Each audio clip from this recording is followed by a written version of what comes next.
नमस्कार, जिया न्यूज़ पे सभी का स्वागत है। वक्त है बातों बातों में का। बातों बातों में शुरुआत हुई थी समाजवादी पार्टी की उस बात से कि जब बताया जा रहा था सरकार थी, यूपी में दम दिखाया जा रहा था और अमिताभ बच्चन के माध्यम से कुछ संदेश देने की कोशिश की जा रही थी, लेकिन संदेश जनता तक नहीं पहुंचा। उसके बाद फिर से अखिलेश की साइकिल दौड़ी और पूरे उत्तर प्रदेश में एक बार ऐसा लगा कि समाजवादी पार्टी अब की बार गुंडा राज खत्म करके युवाओं के हाथ में वो ताकत देना चाहती है कि शायद सुशासन आएगा। लेकिन फिर वक्त ने करवट ली और गुंडा राज कहीं ना कहीं सवालों के घेरों में है। इस पर बात करने के लिए हमारे साथ है नरेश अग्रवाल साहब। नरेश अग्रवाल साहब, बहुत बहुत स्वागत है जिया न्यूज़ पर। सवाल बिल्कुल सीधा है कि एक उम्मीद थी जनता को कि गुंडा राज के बदले अब की बार सुशासन की बात होगी, मूर्ति के बदले एक अच्छे राज की बात होगी, लेकिन कहीं ना कहीं ये सब बातें धरी की धरी रह गई। देखिए, असलियत और दूर से देखने दोनों में बड़ा अंतर होता है। दूर से तो ये दिखा दिया कि जैसे उत्तर प्रदेश में कानून व्यवस्था नाम की चीज़ है ही नहीं, कोई घर से निकल नहीं सकते, लड़कियाँ सुरक्षित हो गई हैं, आम जनजीवन अस्त व्यस्त है। लेकिन अगर सत्यता से देखे जाए उत्तर प्रदेश को, मैं किसी भी आदमी से कहता हूँ, दिल्ली का एक आदमी आज चले उत्तर प्रदेश के किसी जिले में जाए, आराम से घूमे लौट के आए, तो उसको महसूस होगा कि नहीं, जो दिखाया जा रहा है वास्तविक दोनों में अंतर है। और जब राजनीतिक रूप से इन चीज़ों को कराया जाता है या किया जाता है, तब जरूर लोगों के दिमाग में दूसरी खबर है। तो मैं आज बिल्कुल निश्चित कह सकता हूँ, मैंने तो कई बार इस बात को उठाया कि आज कह दिया जा रहा है उत्तर प्रदेश में जंगल राज है, तो क्यों नहीं केंद्र सरकार अपने आंकड़े प्रस्तुत करती है कि देश के किन किन राज्यों में कानून व्यवस्था की क्या स्थिति। तो हमारी विरोधी सरकार है जिससे अभी हम लड़के आए हैं, ठीक, हम हार गए उत्तर प्रदेश को बीजेपी से। आज दिल्ली में बीजेपी की सरकार है, तो बीजेपी की सरकार तो सही आंकड़े दे सकती है, हम तो आंकड़े उनसे चूज नहीं करा लेंगे। तो क्यों नहीं सही आंकड़े केंद्र की सरकार देती है कि हिंदुस्तान के किस राज्य में कितना अपराध है। एक चीज और आपको मालूम होना चाहिए, उत्तर प्रदेश खाली राज्य नहीं, एक देश है करीब करीब 22 करोड़ आबादी का उत्तर प्रदेश, जहाँ 76 जिले हों, कुछ अपराध हो जाए तो वो उत्तर प्रदेश में कानून व्यवस्था नहीं। कौन ऐसा राज्य जहाँ अपराध नहीं हो रहा? आज ही दिल्ली में सवेरे मैंने अखबार उठाया, एक व्यक्ति ने अपनी पत्नी, साले, ससुर सबको मार दिया और फिर गोली मार ली। घटना को कौन रोक सकता? अगर मध्य प्रदेश का गृह मंत्री, छत्तीसगढ़ का गृह मंत्री और महाराष्ट्र का गृह मंत्री कहता है कि इन चीजों को कोई भी सरकार नहीं रोक सकती है, तो कहीं ना कहीं तो सोचना चाहिए आखिर क्यों कर रहे हो। वो कोई समाजवादी पार्टी का तो नहीं है, तो इन सब चीजों को भी देखना चाहिए। नरेश भाई, समीकरण और इतिहास, जब तक इलेक्शन आपका सर पर था, लोकसभा इलेक्शन थे, उस वक्त तक ऐसे कोई भी खबरें नहीं आ रही थी कि बलात्कार, चाहे बदायूं से लेकर हिंदुस्तान यूपी के कई कोनों की अगर बात की जाए, ऐसी कोई भी खबर नहीं थी। इलेक्शन खत्म होता है, उसके बाद सीधे सीधे ये सारी खबरों ने कहीं ना कहीं सिर उठाना शुरू कर दिया होता है। और उसके अलावा अगर बात की जाए तो बलात्कार जैसे अपराध जघन्य अपराध माने जा रहे हैं, उसके बावजूद भी ये रेशियो उत्तर प्रदेश में ही क्यों बढ़ रहा है? ये तो आपने साफ है। बलात्कार बड़ा सेंसिटिव इशू है, और मैं कहूँगा चुनाव भर इस बारे नहीं आया, चुनाव भर आप लोगों को मोदी के अलावा दूसरा कुछ दिखाई नहीं दिया, तो टीवी पे बलात्कार आता है। तो यूपी में बलात्कार पहले से भी हुआ नहीं? आप बताइए, चुनाव भर कौन ऐसा स्टेट था जहाँ बलात्कार नहीं हुए? मैं तो आप बराबर इस बात को कहता हूँ कि निर्भया कांड के बाद जो पूरा देश हिल गया था, इस पार्लियामेंट ने एक नया कानून बनाया, उसके बावजूद अगर बलात्कार नहीं रुक रहे हैं, तो कम से कम समाज को विचार करना चाहिए, सरकार को विचार करना चाहिए कि आखिर क्या कारण है, क्या कानून सक्षम नहीं है, कानून के माध्यम से खाली बलात्कार हो सकते हैं। हमें इन सब चीजों पर भी ध्यान रखना चाहिए। और मैं तो कहता हूँ कि प्रधानमंत्री जी को, सारे मुख्यमंत्री जी को, दलीय नेताओं को बुलाकर इस पर बात करनी चाहिए कि सामाजिक स्थिति में क्यों ऐसा है कि बलात्कार आज हो रहे हैं। और यहाँ तक कि बदायूं केस में भी यही देखने को मिला। नहीं, देखिए, बदायूं वाले में सीबीआई जांच हो रही है। हमारे डीजीपी ने कहा, मैं तो कहूँगा हमारे नेताओं की गलती थी। मैं तो नेताजी से कहा कि नेताजी, हमारे एमएलए ने जाकर क्यों नहीं तुरंत मौका देखा? हमारे एमएलए मौका देखने के बाद अगर सत्यता को शुरू में चैनल्स के सामने, मीडिया के सामने बोलते तो आज एक तरफा आरोप नहीं लगता। आप देखिएगा उसकी सत्यता कुछ और निकलेगी। जो हमारे डीजीपी ने कहा उसमें बहुत कुछ सत्यता है। अब तो सीबीआई जांच कर भी इस बारे में नहीं बोल रहा हूँ, लेकिन इस केस की जब सत्यता उजागर होगी तो आप सब भौचक्के रह जाएंगे। और मुझे लगता है उसके बाद टीवी बोलेगा भी नहीं उस कांड पे। अगर आप अभी इतना हाईलाइट कर रहे हैं तो फिर सत्यता को भी हाईलाइट करिएगा। नरेश भाई, ये सत्यता की ये भी है कि सीबीआई जांच हमेशा से ही गठित की जाती रही, बहुत सारे उसमें हर जगह पर सीबीआई जांच को हम लोग एक आईने के तरीके देखते हैं और हर बार सीबीआई के ऊपर सवाल खड़े होते हैं। आरुषि केस से लेकर हर ऐसे बड़े केस उत्तर प्रदेश में भी हुए हैं जहां सीबीआई जांच बैठी है, लेकिन हल आज भी सवालों के घेरों में रहता है। क्यों मांग की जाती है सीबीआई जांच करा दी जाए? अगर यही तो सीधा सीधा सवाल है। अभी सभी पक्ष अगर मांग करते हैं कि सीबीआई से जांच कराई जाए, तो कहीं ना कहीं उन्हें सीबीआई में विश्वास नहीं लगता कि उत्तर प्रदेश का दबाव नहीं रहेगा सरकार का। अब अगर सीबीआई जांच के बाद कुंडा में जो कांड हुआ था, सीबीआई जांच का सबूत तो अब क्या बचे वहां पर? सबूत को फिर से मैं कह रहा हूँ, जैसे कुंडा का कांड हुआ, राजा भैया का नाम आया, आप लोगों ने ऐसा लगा 3 दिन तक पूरा मीडिया उत्तर प्रदेश सरकार में मंत्री गुंडा, एमएलए गुंडा, एमपी गुंडा। भारत सरकार में एक मंत्री है, उनके ऊपर बलात्कार का आरोप है, कोई मीडिया नहीं चला रहा। सब चला रहे हैं। नहीं नरेश भाई, ये तो आप इस पे सब चला रहे हैं। मोदी की सबसे बड़ी प्रदेश में अगर एक एमएलए इन्वॉल्व होता, आप ऐसा दिखा देते हैं, और भारत सरकार का मंत्री राजस्थान के जो केंद्र में मंत्री हैं, उनके ऊपर सीधा न्यायालय ने वारंट काटा है, लेकिन कहीं मीडिया चिल्ला रहा है। ऐसा लग रहा है जैसे मीडिया एक तरीके से उनके पक्ष में, हमारे विरोध में। ये चीजें भी बहुत अच्छी हैं। नरेश भाई, उस मीडिया में सबने दिखाया कि मोदी सरकार के लिए सबसे बड़ी दिक्कत है। अब आप उस सवाल को नहीं खड़ा कर पा रहे हैं जो राजनेताओं का फर्ज होता है, क्योंकि मीडिया एक खबर के बाद कहीं ना कहीं उसको देश की हर खबर के ऊपर ध्यान देना पड़ता। तो उत्तर प्रदेश और यहाँ पे एक बलात्कार को मीडिया 3 दिन तक दिखाता है। एक बलात्कार नहीं हुआ उत्तर प्रदेश और देश में एक बलात्कार नहीं हुआ, उसके बाद आजमगढ़ में बलात्कार, उसके बाद नोएडा गौतम बुद्ध नगर में एक बीजेपी नेता की हत्या हो जाती है, जिसपे पर भी आपके ऊपर, आपके नेता के ऊपर आरोप लगता है। खुला क्या, उसके भाई ने हत्या करवा दी मुजफ्फरनगर में, जिस बीजेपी नेता की हत्या के बाद। मैं गौतम बुद्ध नगर की बात कर रहा हूँ। नहीं तो आप वहाँ भी तो आइए, मुजफ्फरनगर में हो गया, बीजेपी के नेता की हत्या कर दी गई, राज खुला, उसके सगे चचेरे भाई ने उसकी प्रॉपर्टी के मामले में हत्या करा दी। अब बताइए, भाई भाई की हत्या करा रहा है और उसमें समाजवादी पार्टी बीच में आ गई। तो गौतम बुद्ध नगर में तो आपके ही नेता के ऊपर आरोप लग गया। हाँ, उनको नहीं एफआईआर में नाम लिखाया, उनकी पत्नी, उनके भाई, उनकी पत्नी ने सीधे सीधे आरोप लगाया मीडिया के सामने। सबसे पहले एफआईआर में जब उन्होंने 5 नामजद करे, 5 को गिरफ्तार कर लिया गया, 5 को जेल भेज दिया गया, कार्रवाई तुरंत हो गई। और इससे ज्यादा सरकार क्या कर सकती है? किसी को फांसी तो देनी देगी, गोली तो नहीं मार देगी। समाजवादी पार्टी और आप 2 लोग ऐसे रहे हैं कि जिसके ऊपर लगातार सवाल खड़े होते रहे हैं, अगर पूरा उसको देखा जाए, आपके बयानों को लेकर और समाजवादी पार्टी की सरकार को लेकर। हमारे कौन सा ऐसा बयान दे दिया जो ऐसा था कि जो सही नहीं था? असल में मुश्किल ये है, अंग्रेजी बोलने वाले गांव की भाषा को शायद नहीं समझ पाते। अगर अंग्रेजी बोलने वाले वास्तव में गांव की भाषा समझ लें तो शायद ये चीज़ नहीं खड़ी होगी। हम जो बात कहते हैं, हम गाँव से आए हैं, हमारे गाँव में जो प्रचलन, हमारे गाँव में जो कहा जाता है, जो बात है आम है, हम उन्हीं बातों को कह रहे हैं। लेकिन इंग्लिश बोलने वाले उन बातों को मजाक में लेते हैं। आप चले जाइए किसी गांव में और कह दीजिए कि नरेश जी ने ये बात कही है, गांव वाला कहेगा बिल्कुल सही कहा। नरेश भाई, ये बयान तो कहीं से भी सही नहीं लगता है, जिसको आपने बिल्कुल साफ साफ बोला है कि महिला का विवाद को जिस तरीके से देखा जाना चाहिए कि कोई भी जानवर भी अपने घर जबरदस्ती से नहीं ले जाता है। नहीं, मेरा कहने की था कि आज कोई चिड़िया अपने बच्चे को नहीं ले जाने देती। अपना बच्चा 1 साल का हो, आप गोदी लेना चाहें, अगर आप अनजाने तो बच्चा आपका गोदी में नहीं आएगा। मेरा सिर्फ आशय इतना था। गांव में तो लोग शादी करने जाते हैं, कहते हैं कि हमारी लड़की गाय समान है, एक प्रचलित लोग कह देते हैं। अब उसकी तुलना के नरेश ने गाय समान कह दिया, लेकिन एक गांव का प्रचलन है। उन्होंने कहा था गाय सबसे सीधी मानी जाती जानवरों में, ये एक प्रचलन है, लेकिन उसको लोग गलत समझते हैं। तो मैंने भी कहा ठीक है, गलत है, तो उन शब्दों से अपने को किनारे करता हूँ। सुशासन की बात कहीं ना कहीं बार बार मुलायम भी कहते हैं कि हिंदुस्तान का और यूपी को अगर देखा जाए, यूपी एक बड़ा प्रदेश है, वहाँ पर सुशासन की व्यवस्था लानी पड़ेगी। और अखिलेश को कई बार वो समझा भी चुके हैं, चाहे वो मीडिया के माध्यम से हो, खुले तौर पर हो, लेकिन उसके बावजूद भी सरकार में सुशासन आज भी सवालों के घेरों में नजर आता है। देखिए, प्रचारित ज़्यादा है।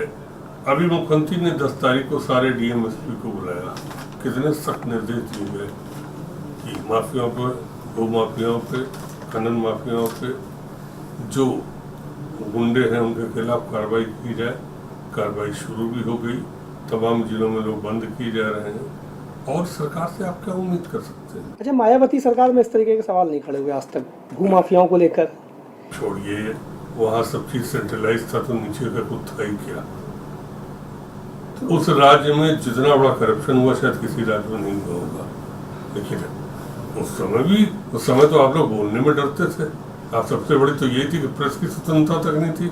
आप मायावती के समय पे ही सवाल खड़े किए गए थे मूर्ति को लेकर। मायावती के समय पे ही ताज कॉरिडोर खड़ा किया गया था।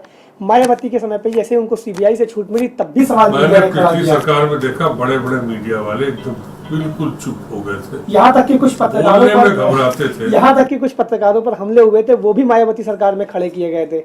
मीडिया पे बैन करना मायावती सरकार। हम किसी को दोषारोपण नहीं करना चाहते, ना किसी से तुलना करना चाहते, हम अपना देखना चाहते हैं। अगर कहीं कमी है तो हम उसकी सुधार की आशा भी करते हैं। ऐसा नहीं हम आशा नहीं करते। ये नहीं एलओआई होना चाहिए कि फला से हमारी तुलना कर लीजिए, फला से तुलना कर लीजिए, तो सुधार होगा आप अपने। लेकिन मैं आपको विश्वास दिलाता हूँ, अगर कोई कमी आपको महसूस हो रही है तो हमारी सरकार उस कमी को भी दूर करेगा, आपको निश्चित एक सुधार दिखाई देगा।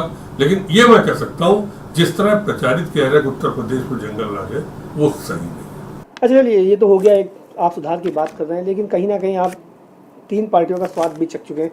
लेकिन एक पार्टी का एक मसीहा टाइप का आता है और पूरे उत्तर प्रदेश को हिला के चला जाता है, और आपकी तीनों पार्टियां नस्ते नाबूद। ये ठीक था, एक माहौल था, एक हवा चली। वो ऐसा ही पहली बार नहीं हुआ। हमने इंदिरा जी की 71 की लहर देखी, हमने जनता दल की 77 की लहर देखी, 80 में संजय गांधी की भी मैंने लहर इस देश में देखी, 84 में इंदिरा गांधी की मौत के बाद भी लहर देखी, अटल जी की भी लहर। ऐसा नहीं तो देश में पहले बार लहर आई है। अच्छे लोग हो गए। इन 71 में जब इंदिरा जी बांग्लादेश जीत के चली हैं और बांग्लादेश का डिवीजन कराने के बाद जो चुनाव हुए हैं उसमें कांग्रेस ने जिसको खड़ा कर दिया वो जीतता चला गया। उस समय तो बीजेपी वालों को इंदिरा को दुर्गा माँ कहना पड़ा। मैंने वो भी समय देखा। अटल जी चुनाव हारे, मैंने अटल जी को चुनाव हारते देखता लहर में। तो फिर इसमें नई चीज कौन सी थी? तो आप मोदी को क्या कहेंगे? ठीक है, मोदी लहर थी, मैं इसको मानता हूँ, मोदी लहर थी। मोदी अच्छे नेता है, राजनेता, जो अपनी लहर को कैश कर ले गए। लेकिन मैं आज आपसे कह देता हूँ, 6 महीने बाद आप ही लोग इस सरकार की आलोचना शुरू करेंगे और हमसे कहेंगे नरेश जी क्यों नहीं आप बोल रहे हैं इन मुद्दों पर। बसपा 0, आप परिवार, कांग्रेस परिवार सीमित, 73 बीजेपी। ये तो इंदिरा की लहर में भी नहीं हुआ। क्यों नहीं हुआ? इंदिरा जी की मौत के बाद राजीव जी 300 कुछ जीते थे सीटें। यूपी की हम बात कर, यूपी में 85 में 83 सीटें जीते, 85 में 83 कांग्रेस जीती थी। आप देखिए सिर्फ 2 विपक्ष नहीं था, तब विपक्ष खत्म हो गया था, बीजेपी 2 पे आ गई थी। ये भी स्थिति है, ऐसा नहीं हुई नहीं। तब समाजवादी पार्टी इस तरीके से छोटी रीजनल पार्टियां नहीं हुआ करती थी, सामने सामने टक्कर हुआ करती थी। समाजवादी तो पार्टी नहीं थी, समाजवादी पार्टी तो 90 के बाद बनी। वही मैंने कहा ना कि तब सामने लेकिन बीजेपी थी और पार्टियां थी तो साफ हो गई थी पूरी की पूरी। बीजेपी 81 में बनी थी, नई पार्टी की नहीं। 84 में लोकदल थी, चौधरी चरण सिंह जी अपने नेतृत्व में बनाए हुए थे, उस लोकदल को पूरी साफ हो गई थी। चौधरी साहब हारते बच गए थे। तो ऐसा नहीं कि बड़े बड़े नेता नहीं आ रहे। और संजय निरूपम जी ने उस दिन कहा कि अगर नरेंद्र मोदी जी भी कांग्रेस के टिकट पर लड़े होते तो हार गए होते। एक ठीक है, हंसी में कहा, लेकिन कांग्रेस के खिलाफ जनता का रोष था और जिसने दिल्ली की सरकार को समर्थन दिया उसको भी उसका रोष भुगतना पड़ा, जिसमें हमारी समाजवादी पार्टी। आप गलती मानते हैं कि कहीं ना कहीं दिल्ली सरकार को समर्थन देना हमारी गलती थी? मैं इसको आज भी कहता हूँ। मैंने कई बार नेताजी से कहा कि नेताजी अब इस सरकार बहुत डिफेम हुआ, इसको हमें समर्थन बंद करना चाहिए। मैंने खुद नेताजी से क्यों नहीं मानी फिर सरकार ने? ये नेताजी का डिसीजन था, पार्टी का हेड जो डिसीजन लेता, हम लोग डिसीजन जो बने उनका। क्या अब उनको फील नहीं होता कि पार्टी बहुत ज्यादा बैकवर्ड में आ रही है? मैंने कभी नेताजी के संबंध में बात नहीं की। इस समय मंथन इस बात का है कि जो हार हुई है उसके बाद वर्कर निराश ना हो, वर्कर जुझारू रहे, हम लड़े, सरकार अपनी उपलब्धियां कहे, जनता के बीच में ले जाए।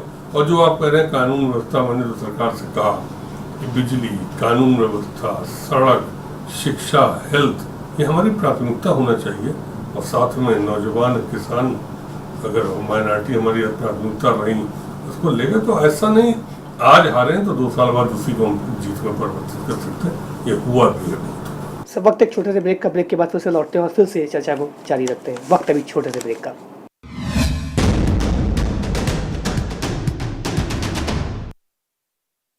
ब्रेक के बाद एक बार फिर से स्वागत है और हम चर्चा कर रहे थे किस तरीके से यूपी को बदला जा सकता है, क्योंकि लगातार सवालों के घेरों में है यूपी, और यूपी पर सफाई कहीं ना कहीं नरेश अग्रवाल ये दे रहे हैं कि मीडिया के द्वारा उछाली गई है। लेकिन इन सबके बीच में नरेश भाई एक बात ये भी जानने वाली बात है कि लगातार आप मीडिया को सफाई बता रहे हैं कि मीडिया ने सारा जो प्रोपेगेंडा है वो मीडिया का खड़ा किया है, क्यों नहीं आकर सफाई दे देते हैं? आजम खान की भैंस खोती है, क्या 4 से 5 दिन में मिल जाती है, बलात्कारी पकड़े नहीं जाते, बहुत पकड़े जाते हैं तो फिर उनके खिलाफ कोई कार्रवाई नहीं होती है। भैंसों से इतना प्यार क्यों, जनता से क्यों नहीं हो पाया? देखिए, एक भी मिसाल बता दीजिए जहाँ कोई बलात्कारी हो, कोई मर्डर हो, कोई डकैत हो जिस पर कार्रवाई ना हुई हो, जिसको बचाने का प्रयास किया गया। ये तो कोई आरोप लगा दिए जाते। ठीक है, आजम जी के भैंस का मामला था, वो अलग बात है, लेकिन जहाँ कानून व्यवस्था की बात आई है, ऐसा एक अपराध आप बता दिए जिस अपराध का अपराधी बाहर घूम रहा है, हमारी सरकार ने उस पर कार्रवाई नहीं की। अब हम उसके खिलाफ उसे बंद करके चार्जशीट कोर्ट में भेज सकते हैं। अब तो न्यायालय कितनी जल्दी निर्णय ले। अब उत्तर प्रदेश में 6 लाख मुकदमे तो इलाहाबाद हाई कोर्ट में पेंडिंग है, जिले स्तर पर इतने मुकदमे पेंडिंग है, तो उस पेंडेंसी को धीरे धीरे तो खत्म होगी। तो उसमें सरकार का दोष कहाँ पर से है, ये सिर्फ हमको लोग। एक आरोप आपके ऊपर ये भी लग रहा है कि आपने लैपटॉप बांटा, आपने पूरी तरीके से मॉडिफाई करने की कोशिश की उत्तर प्रदेश के युवाओं को, लेकिन बिजली खींच ली, लैपटॉप चलाएंगे कैसे वो? नहीं, देखिए ऐसा है, बिजली की डिमांड बढ़ी है तो खुश होना चाहिए कि कम से कम लोगों में ये चेतना पैदा हो कि हमें बिजली अच्छी जीवन में रहना चाहिए। हम जब ऊर्जा मंत्री थे तो मैक्सिमम डिमांड 6000 मेगावाट जाती थी। जब हम 6000 जाती थी तो हमें लगता था बहुत ज़्यादा हो गई। आज 14000 मेगावाट उत्तर प्रदेश में डिमांड हो गई है। तो अगर 6000 से 14000 एकदम आई है 10 साल में, इसका मतलब लोगों का जीवन स्तर अच्छा हुआ है। और जीवन स्तर में अगर हमने लैपटॉप मॉडर्न सुविधा दी कि लोग मॉडर्नाइज हों, लोग समय समय पर देखें विश्व में क्या हो रहा है, तो कौन सी गलती की गई? लेकिन ये तो आरोप आप नहीं लगा सकते कि हमने सिर्फ सफाई के लोगों को लैपटॉप दिया। नहीं, ये तो हमने आरोप लगाया भी नहीं। तो हो सकता कल लगा दिया जाए, लेकिन हमने तो लैपटॉप सब बच्चों को दिया। आपने लाइट वापस ले ली ना, लैपटॉप तो दिया, बताया गया कि इलेक्शन में हार का ये खामियाजा है, निपट लीजिए। नहीं, जितनी लाइट क्यों, आज भी उतनी लाइट कोई कम तो दे नहीं रहे। 12000 मेगावाट, आज भी हम 12-13 मेगावाट हम दे रहे हैं लाइट। रोस्टिंग के नाम पर लगातार एनर्जी का तो कटौती। दिल्ली में देख लीजिए क्या हाल है, दिल्ली में क्यों तो सवाल तो मीडिया दिल्ली पे भी खड़े कर देते, यूपी पे भी खड़े कर रही है। कौन स्टेट ऐसा है? 2-4 स्टेट छोड़ के सारे स्टेट में वो तो बार बार कहते हैं गुजरात देख लीजिए, मेरा लाइट जाती है। गुजरात मॉडल देख रहे हैं सब लोग दिल्ली में। मंत्री अपना प्राइवेट सेक्रेटरी अपनी मर्जी से नहीं रहता, वो भी गुजरात मॉडल लोग देख रहे हैं। आप थोड़े दिन देखे रहिए और गुजरात मॉडल आपको देखने को मिलेगा। तो वो तो मोदी राज है, उसको उसके बारे में अभी जल्दबाजी होगी करना। लेकिन इन सब के बीच में एक चीज़ ये भी लगातार देखा गया कि लाइट को लेकर, रोस्टिंग को लेकर जब भी पूछा गया है तो अखिलेश का जवाब कहीं ना कहीं एक सवाल खड़े करके चला जाता था, और मीडिया का सीधा सवाल होता था, क्या ये चुनाव की हार का नतीजा है? अब देखिए, मुख्यमंत्री जी अगर मीडिया से मजाक के लहजे में कहते तो मीडिया उसको भी लेता। मीडिया को भी कुछ चीज़ें पर्सनल लेनी चाहिए। बहुत सी चीज़ें होती हैं हम व्यक्तिगत कह देते हैं, उसको कभी भी मीडिया को नहीं। लेकिन आज व्यक्तिगत संबंध भी खत्म हो गया। तो निजता तक मीडिया नहीं छोड़ रहा, नहीं तो पहले तो निजता पे कभी मीडिया नहीं जाता था, अब तो निजता पे भी मीडिया जाने लगा। इसमें कहीं ना कोई तो एक सीमाएं बननी चाहिए, उन सीमाओं में हमें सबको काम करना चाहिए, तो शायद वो ज़्यादा अच्छा नहीं। अच्छा, इसका क्या कारण रहा कि बिजली का आप कह रहे हैं कि स्तर बढ़ गया? चलिए ठीक है, मानते 10 साल में लगातार सामाजिक स्तर में वृद्धि आई है, महंगाई जैसे बढ़ी वैसे स्तर लोगों का अच्छा हो गया है, बेटर हुआ है, यूपी का भी इसमें है, मान लेते हैं। तो क्या सरकार का स्तर नहीं बढ़ा पाई? सरकार बिजली पैदा करने में नाकामयाब रही, उसको क्यों नहीं बढ़ाया गया? देखिए, हमें तो 2 साल हुए सरकार मिले हुए, 5 साल की पिछली सरकार ने अगर एक भी प्लांट नहीं लगाया, मांग बढ़ती की, तो हमें लगाने में भी तो प्लांट, ऐसा तो नहीं प्लांट हम तभी रात में सुबह लग के आ जाएगा।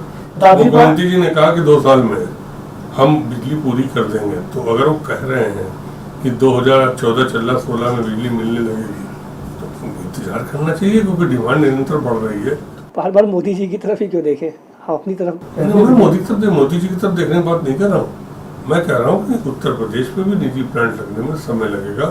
कोल का लिंकेज नहीं मिलता है, भारत सरकार से हमने अनुरोध किया है, फाइनेंशियल क्लोजर होता है, बहुत सी चीज़ें हैं। आपकी समाजवादी पार्टी की 2-2.5 साल की सरकार ने बहुत सारी उपलब्धियां हासिल की हैं। अगर उसके ऊपर एक चीज़ें गौर करें तो वो कहीं ना कहीं नेताओं के बयान, नरेश अग्रवाल, नरेंद्र भाटी साहब जिस तरीके से बोलते हैं कि उन्होंने एक IAS का ट्रांसफ़र और एक IAS को निकलवा ही दिया।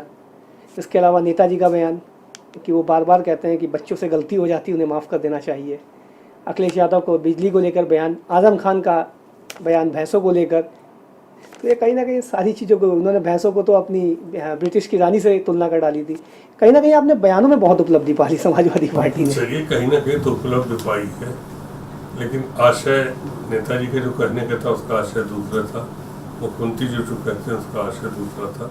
अब अगर आशय, जैसे मैंने कुछ कहा, उसका आशय दूसरा ले लिया जाता है, उसके लिए हम कुछ नहीं कर सकते। आश्रय मीडिया लेता ही नहीं, शब्द लेता है बस, केवल शब्दों के आधार पर। आधे शब्द तोड़ लेता, आधे को नहीं करता। मैं क्या करूं? अगर उस पूरे शब्द को चलाया जाए तो शायद कहीं शब्दों में गलती नहीं होगी।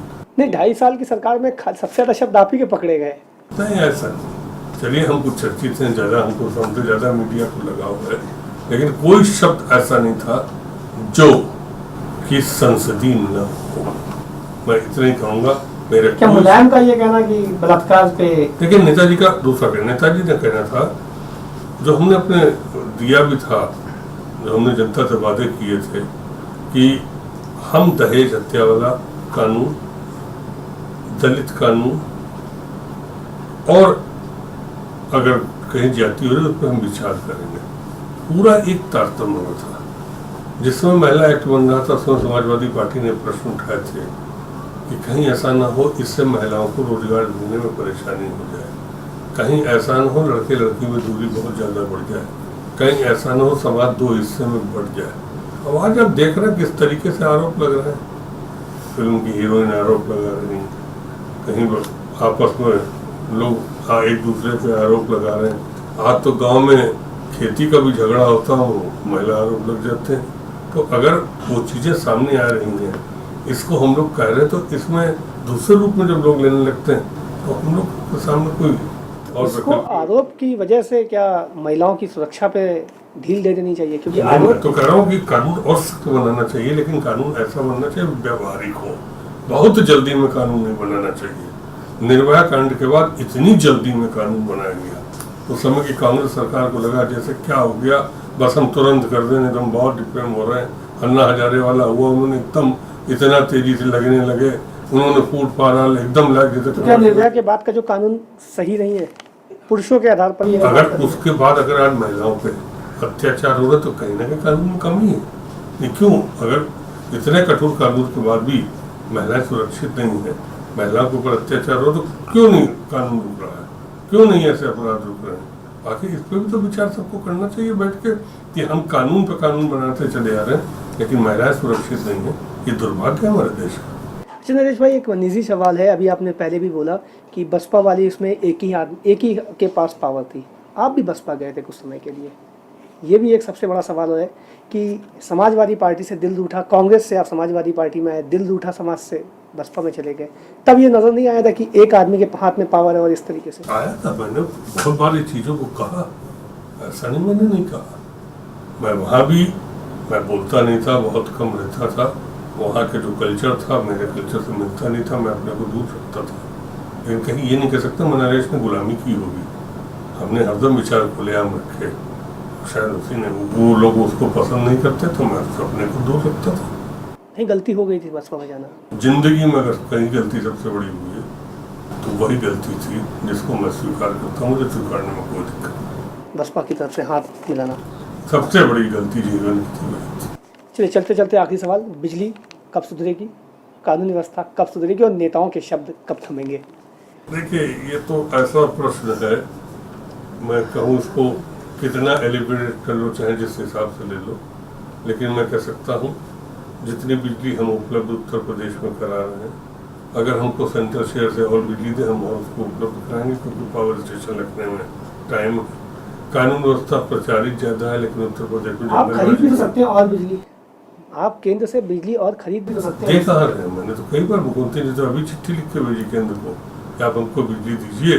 तो ये बात आप मीडिया में क्यों नहीं रखते कि केंद्र सरकार आपका सहयोग इस जगह पे नहीं कर तो रही? मुख्यमंत्री जी कह चुके हैं, चिट्ठी भी दी, लेकिन हम लोगों की बात तो आप प्रचारित नहीं होने देंगे। आप तो बात केंद्र सरकार की करेंगे, आप भारतीय जनता पार्टी की बात प्राथमिकता से करेंगे, तो हम लोग क्या कहें? तो 20 बार कह चुके हैं, हम लोगों ने सारी स्थिति रखी। और आज मैं कहता हूँ पत्र आप मांग लीजिए, केंद्र सरकार जो भी माननीय मुख्यमंत्री लिख के भेजा है, क्या हमको अतिरिक्त बिजली दीजिए, खुद ही सत्ता आपको पता नहीं। और इसके अलावा कानूनी व्यवस्था? कानून व्यवस्था हमारे यहाँ ये जो आप प्रचारित कर रहे हैं, मैं विश्वास दिलाता हूँ उत्तर प्रदेश में हर आदमी सुरक्षित है, आदमी आराम से रह रहा है।